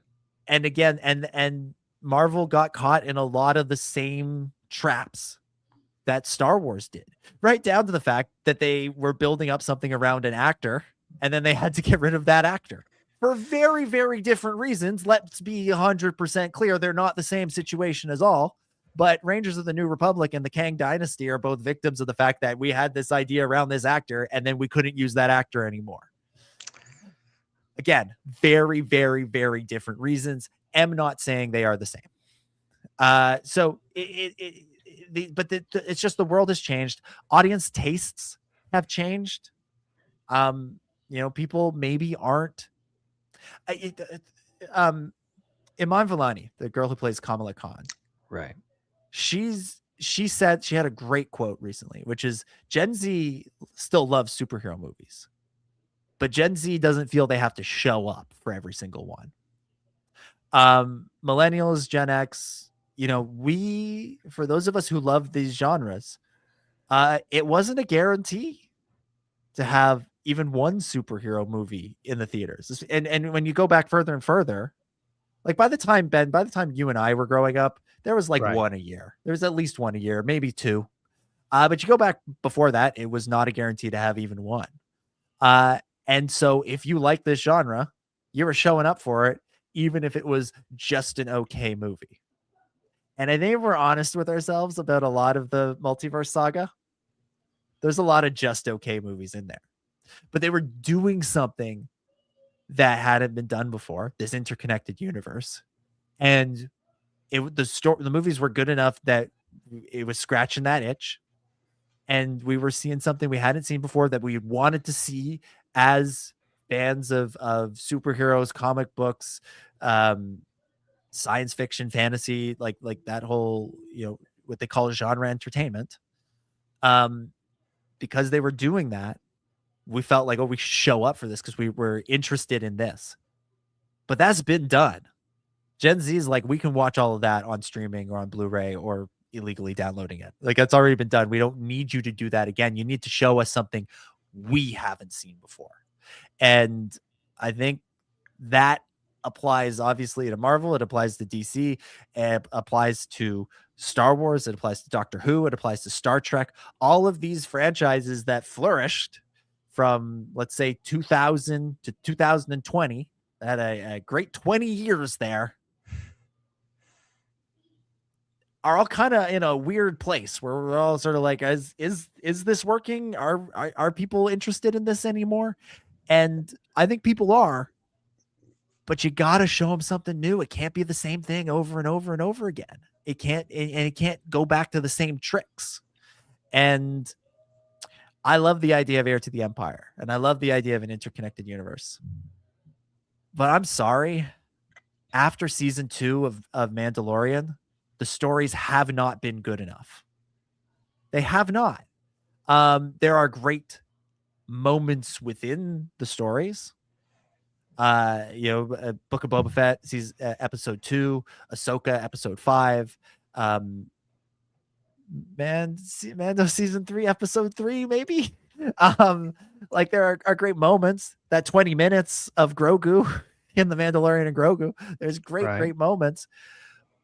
But as a whole, the stories have not been good enough. They have not. And so what momentum was being built through seasons 1 and 2 of Mandalorian, because the stories were really great, has fallen off, in addition to all of the other external factors that contributed to that nobody could control. I mean, Bob Iger could have controlled. They could have ended the strikes a lot sooner if they wanted to. For sure. But a lot of other things like that. So I think, as much as I hate to say it, like the window for the Mandoverse, the window for Heir to the Empire might have passed us by. And it's partially a result of quality and partially a result of external forces. But I genuinely, I think it all hinges on Ahsoka season 2, both in terms of how successful that is in terms of audience, but also does that show succeed in winning over those who are skeptical about it? Okay. You got me thinking here. And I'm gonna say something that might be controversial. It might upset some people. It might sound mean, but I feel I need to say it. And I feel I can say it because I have talked ad nauseum about how much I genuinely love the Mandalorian Grogu. And I couldn't say that immediately after I saw it the first time. I think it really took a few times for me to settle into what this movie is, as opposed to what I wanted it to be or what it could have been. But all in all, I feel like The Mandalorian and Grogu is a movie that illustrates a problem that I noticed in season 3 that I noticed in season 3 of The Mandalorian. Something that immediately when Bo-Katan got the Darksaber back from Din, and I realized as just a watcher of just like, oh, okay, I see where this is going. I see that unfortunately, the characters of Din and Grogu are kind of frozen in carbonite. They are kind of just there, and there is a hesitation from Jon Favreau in particular, being the writer of this, to move them into new and interesting places. And I like what we got in The Mandalorian Grogu. I really do. And the subtext is there. There is stuff there. To say that there's no development, that there's no pushing the envelope in The Mandalorian and Grogu would be a lie. But it's also, as we're saying, two things can be true at the same time. It didn't go far enough in a lot of ways to push the story forward and push the characters forward and to make The Mandalorian and Grogu a more satisfying film, which I think honestly led to it being not the box office smash hit that it could have been. And I will say this. If Jon Favreau or whoever ends up being in charge, because we don't know, if it could be, so maybe somebody else comes in and takes over and does this. But if they are not willing, Disney, Lucasfilm, Dave Filoni, Jon Favreau, anybody that is in charge of this is not willing to, in the next installment, if it happens, if they are not willing to make some drastic moves with these characters and do something really unique and interesting and not just be, as you said, just okay. Just put something out that's just okay. I don't want to see a sequel to The Mandalorian Grogu. I don't want to see these characters keep going if something down the line is not going to be interesting and unique and thought-provoking and things and more thought-provoking than this. Because I'm not saying that The Mandalorian Grogu is bad. It's just not good enough for what I think. And I think that's something that I've wrestled with. I'm just like coming off the high of Andor coming off the high of Star Wars could be even better than I thought it could be. Star Wars was already the best thing I'd ever seen, but somehow Andor exceeded my expectations, and Star Wars was even bigger and better and more extraordinary than I ever thought it could be. Coming off of that to The Mandalorian and Grogu, which all in all is fine. And I don't mean fine in a bad way. I really do mean it's fine. It's like a fine wine. It is perfectly acceptable. But I really want Star Wars to be extraordinary. I want it to excel. I think Star Wars would not be what it is today if George Lucas had just set out to make a fine movie in 1976 or 5 when he started writing it.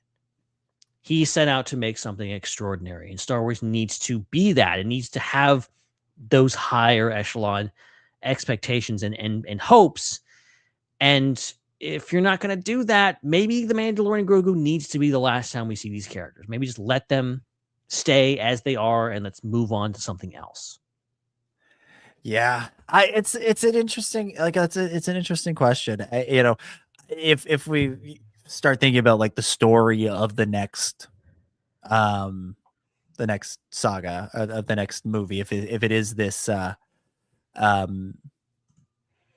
if we do get Heir to the Empire, if it does get made, I mean, I do think Din Djarin is being set up to be the sacrificial lamb.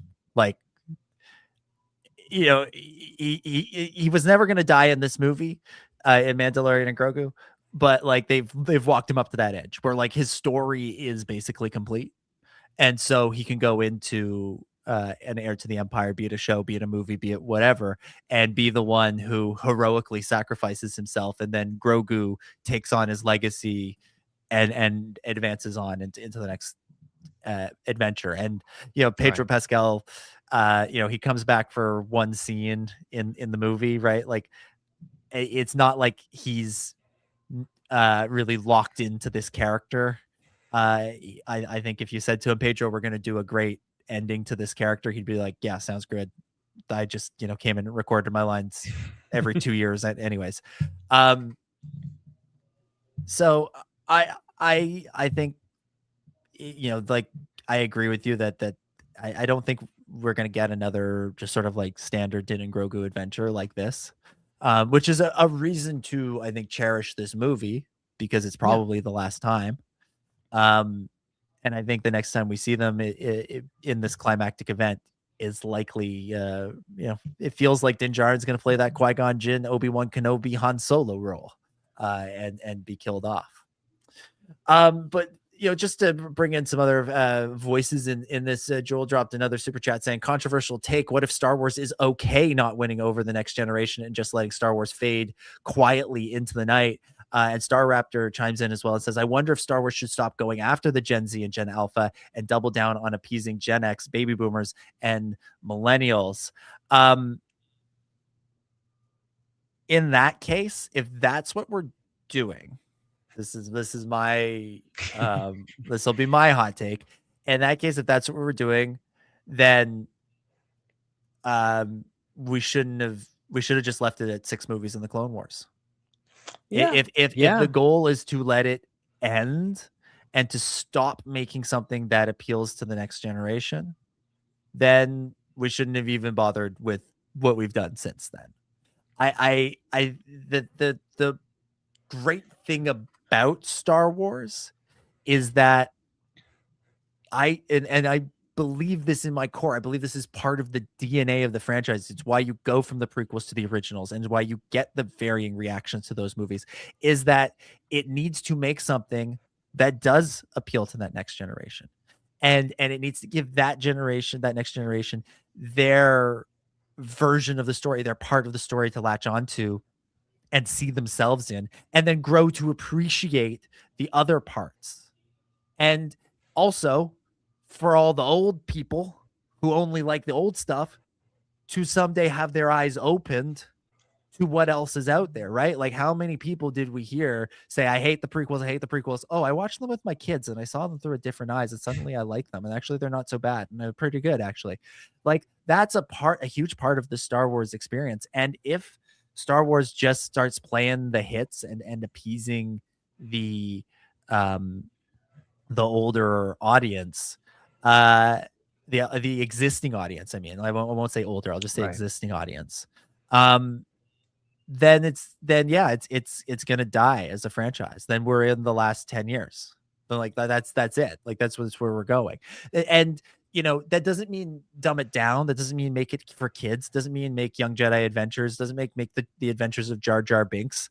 It means make things like Andor. And yeah, Andor is maybe not for Gen Alpha yet.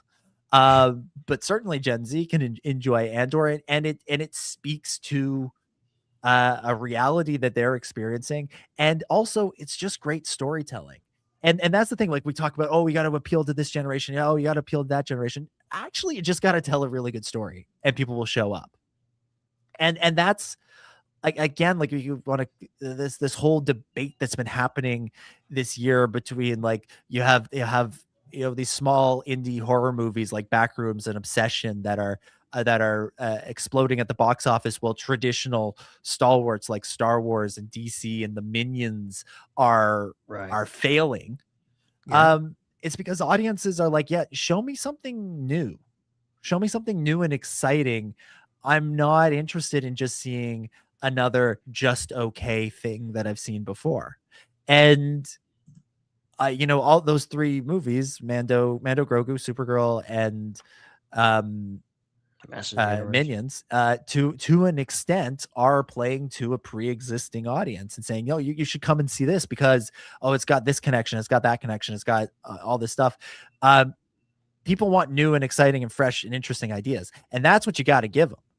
And that's why Andor, again, everything doesn't have to be Andor in the sense that Star Wars isn't going to become a political drama, spy espionage franchise, but like Tony Gilroy and his team come in and go, we're going to try something really different. And that's the show that people that has caught people's attention, old and young, new audiences and existing audiences. And there were some focus groups done before Mando Grogu came out where they asked Gen Z, like, are you interested in the Mandalorian and Grogu? And for the most part, the people who responded said, not really. I'd be more interested if they were doing something that was more like Andor, because I really liked Andor. So like, I just think that, yes, there is room for these existing franchises to evolve and grow and become something different. And that's part of what makes Star Wars so great, is that it's done that before. And I truly, truly, truly believe it could do it again. And I think it was on its way to doing it again with The Force Awakens and The Last Jedi. And then it chickened out with The Rise of Skywalker and tried to appeal to that pre-existing audience. And honestly, as soon as you went with a young Han Solo movie and then The Rise of Skywalker, that was when things started to fall off. And you can blame Last Jedi as well, but that movie was trying to do something and was trying to find that thing that appeals to the next generation. And Mando and Grogu originally felt really, really fresh in The Mandalorian. Like that felt like it was really, really fresh and exciting. And then once it got, like, I really wanted Mandalorian to go into like the Darksaber stuff and the restoration of Mandalore and all of that stuff. But once it got into that stuff, that's when the show kind of took a turn. Yeah. And it's like, maybe as fans, we don't know what we want, or we don't know what's best. Maybe I think George actually said something like that this week. Pretty much. Maybe we should be looking ahead. We should be not thinking, oh my God, I want to see, this thing that I've heard about before. I want to see something I haven't even thought of. And again, that's Andor.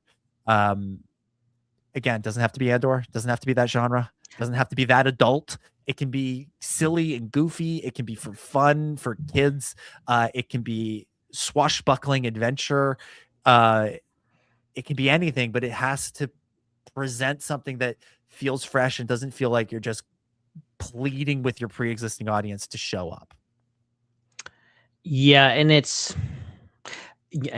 you bring up Andor, like, that was the criticism. That was the first criticism that Andor got when it was first announced, was we didn't ask for this. Why are they doing a Cassian Andor show? Nobody asked for this. Nobody wants this. Blah, blah, blah. And that was the thing, because we found out about Andor long before, and at that point, it wasn't even Andor. It was something else. It was they were trying to figure out what the show was. I don't even know if Tony Giller was even in the picture at that point, but that was the joke. And it's looked back on as like this ridiculous time in fandom where people were just like, we don't know what we want, really, truly, we don't. And I think and I think George hit on that recently. There, he said some other stuff that we won't get into right now because it'll be another 2 hours. But it is this juxtaposition of just like giving people what they want, but they don't know that they want it. And like, who would have thought we would get Andor? And now we're looking at like, what is the next Andor? What is the next show we're all going to be raving about? We're going to be saying this rivals Andor. This actually surpasses Andor. What is that show going to be? When are we going to get it? Because I do believe that the best is still yet to come.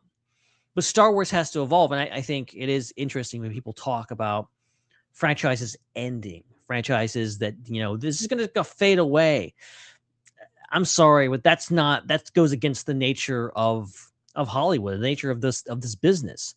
Nothing is ever going away. Ever. There's things they will always find a way to bring. If a franchise folds, goes under, doesn't do well, they will always find a way to bring it back, to reboot it, to refurbish it, whatever else.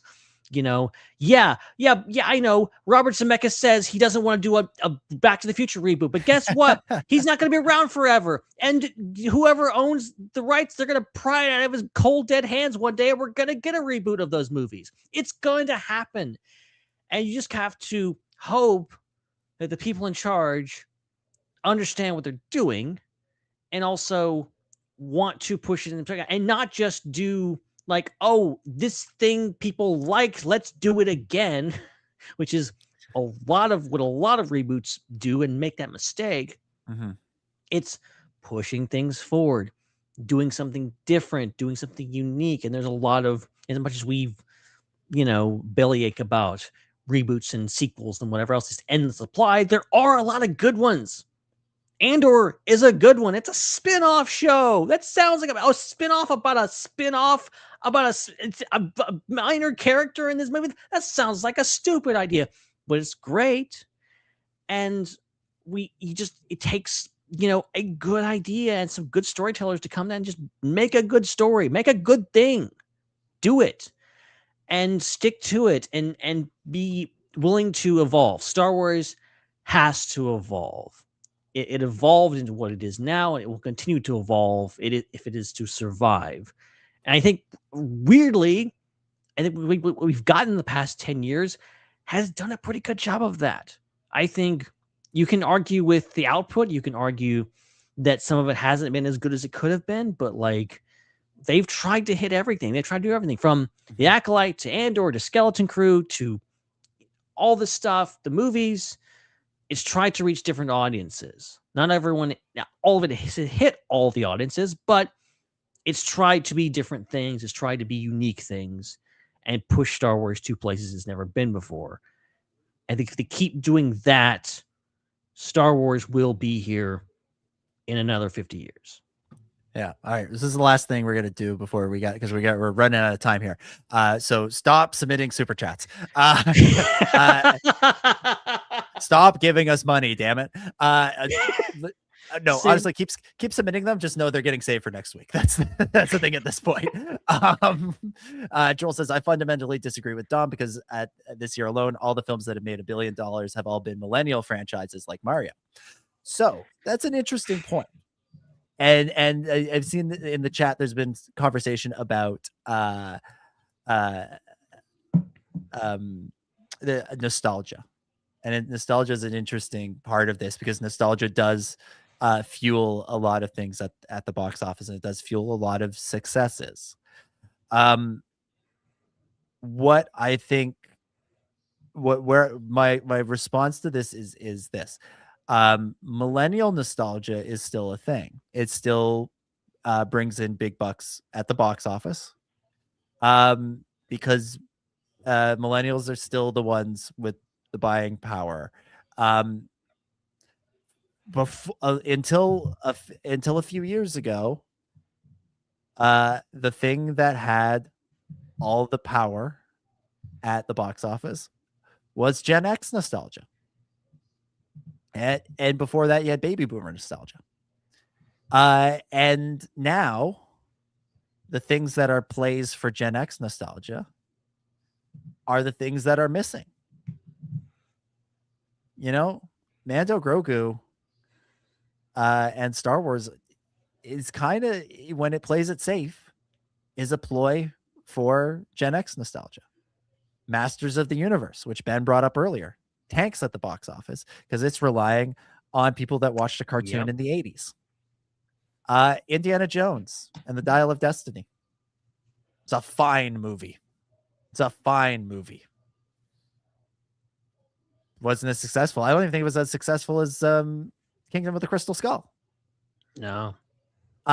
These movies, because that nostalgia, the things that people have nostalgia for, or the people that have nostalgia for it, that aren't showing up for the movies anymore, not in the ways that they used to. In part because they've had the nostalgia itch scratched very well over the last few years by a lot of things, and I think that's good. That's good for them, absolutely. But the Star Wars version of the millennial version of that is now what's playing out these days. And Doomsday is like the ultimate ploy at that, with the Fox X-Men and bringing back, like, it's the fact that the movie, which was all supposed to be about the next generation, is going to be led by Robert Downey Jr., Chris Hemsworth, and Chris Evans. Like, come on, that's just like, that's Avengers from 2012, but that's, again, it's appealing to the millennial nostalgia. My thing with this, like, making things for the future is, okay, maybe they aren't going to like cash in the way the nostalgia plays do. Some of the nostalgia plays, not all of them, let's be clear. But what are people going to be nostalgic for in the future if they don't have things that are good now? And so you have to make the good things now so you can make $1 billion in the future with the new things. And that's where, Toy Story and Avengers and that stuff are going to make more money at the box office than Backrooms. Sure, of course, duh.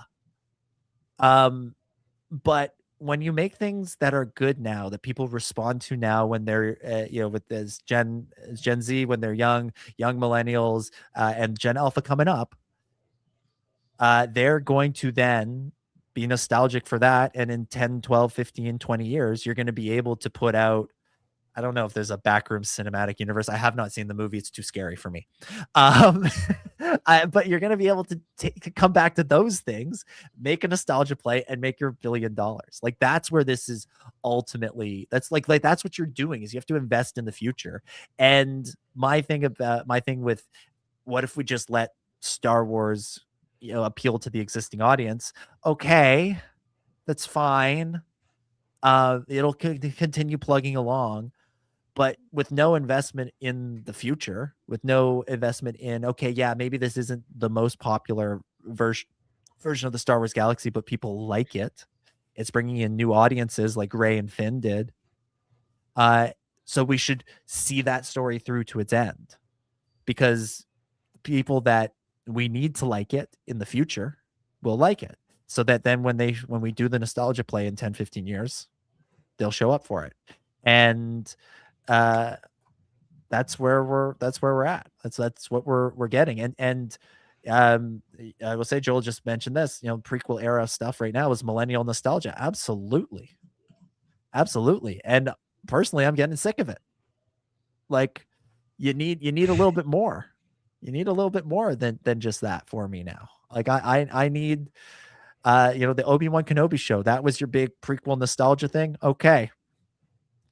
What's next? Like, give us something new to latch onto, give us something new to be nostalgic about in the future. And that's where that's where we need to go. And if Star Wars doesn't do it, if Marvel doesn't do it, if Star Trek doesn't do it, if these pre-existing franchises that have reinvented themselves time and time again to do exactly this, if they don't figure out a way to do it, something new will come in and take its place. And you know what? Maybe that's a good thing too. Maybe we need both. But we can do both. Yeah, we're out of time. We are out of time, folks. So thank you very much for listening, but we are going to wrap things up for this week. Fun, different discussion at the end there. I liked it. We started off with detours. In a way, we started off by talking about like a thing that we're nostalgic about in a good way without having seen. We're nostalgic about with having seen, and ending on the debate of like what is the future of the franchise, which again is what we were saying. You got to be able to say I like this, but also is it good? Like those are two separate conversations. I like this, but what does it mean for the future of the franchise is a better way of saying it, instead of do I like this or is it good? If you like it, it's good. I'm a very strong believer in that. I don't like it when people say this, and I'm sure I've said this at some point. I liked it, but objectively it's terrible. I'm like, if you liked it, then it's good in some way. The need to apologize for just liking something because you're afraid of being cringe or whatever. It's just like, guys, please just like something. You can enjoy something and not be sorry about it. Exactly. So, Ben, anything you think? Thank you for co-hosting and hosting and coming up with those great topics as always. Anything you want to plug before we get out of here? Yeah. So, there is a new episode of CultureCast where, ironically, I actually get into this adjacent topic to this. I'm just like, make movies good. Make movies good. So definitely check that out over on the CultureSlate YouTube channel and all over the place at CultureSlate on all the socials to find things. And then we'll have a new episode coming up next week. And also, it should be of noted, I won't be here next week. And I won't be here probably next week either. So, I'm gonna be gone for a little bit. But I'll definitely check on the Star Wars Underworld socials at the SWU to find out what I'm up to, because there is stuff happening, and I'll try to keep you guys along for the ride. And who knows, maybe I'll pop up eventually, but on the show. But in the meantime, I don't know when I'm gonna see you guys again. I'm really happy. No, it's okay. It's fine. There you go. Well, we will miss you here, Ben, but we'll continue plugging along. We'll be back next week, same time, same place. We hope you join us then. I'll quickly promote my Substack. I haven't posted yet. I posted yet this week because I've been busy and tired and don't have all the shame. But eventually I will post a review of House of the Dragon episode 5, season 3 episode 5 sooner rather than later, because episode 6 is right around the corner. But do subscribe to that, dominicgjones.substack.com. But again, that's it. So again, subscribe. Make sure you don't miss an episode. Become a channel member if you'd like to. If you like the show and want to support us, review us on your favorite podcast apps. And make sure you join the Discord to keep the conversation going and find out where the heck Ben is going to be. Make sure you're also following us on social media and check out the other programming on the Star Wars Underworld Network, like the Raeside, Ion Cannon, the Tractor Beam, and Tales from Beyond the Galaxy. Okay, that is truly it for real this time. We are out of here. We'll see you next week. For Chris, who isn't here, for Hannah, who isn't here, and for Ben, who is here, my name is Dominic, and may the Force be with you.